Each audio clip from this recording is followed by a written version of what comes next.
mina ngiphethe isikhiya namhlanje ngiyavula futhi ngiphinde ngiyavala. Ibuyabi le nombolo uzanayo kahle ke manje. Isukabi le. Wash lempatha le ngabuye ngidale ngiyikhande mfethu. Lezi kwasi inombolo wena mfethu ngiphinde ngishayisane nanaye le ndoda bezikona nale 12 wena mfethu sengikhuluma ngale. Abanye abantu bayithatha efensini abanye bayithatha emdiyadiyena. Enze yahluka le nombolo zenu. Shalom. Kana ngesahluko lezi.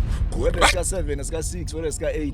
Ngifuna ukuyiunderstanda kahle lento lokuthi right iyavuma na lento yokuthi baya abantu bese bayadibulelana ngithi abanye babhizi bayatakalana kwakuthiwa emfeni nawe mfethu ithola seka 698 seyimashe ethambele emhlophe uyangishayisana wena ndoda kepha abakangaka nokuba kangaka bayikhwaza ngokuyikhwaza wena mfethu iphatha uqwaya wena lawo ama-referee ashake ikhanda check hey hayi wena kufike nje kuthiwa okay now peacefully so unayo life ye romance kanjalo ube romantic nje life ini ngaphandle ukuthi ususa umsini.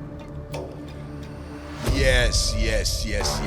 Oh yes, please. Umuntu ombona obsessed ngenombolo itsila bake bamhlikihla ngembonyela bathi okudafasekile lo yamuntu. Imnandi futhi ibhlungu. Abafethu bayimashela thambile emhlophe mfethu eBoxburg amadoda bafa. Babulawa ngonobangela wani ke.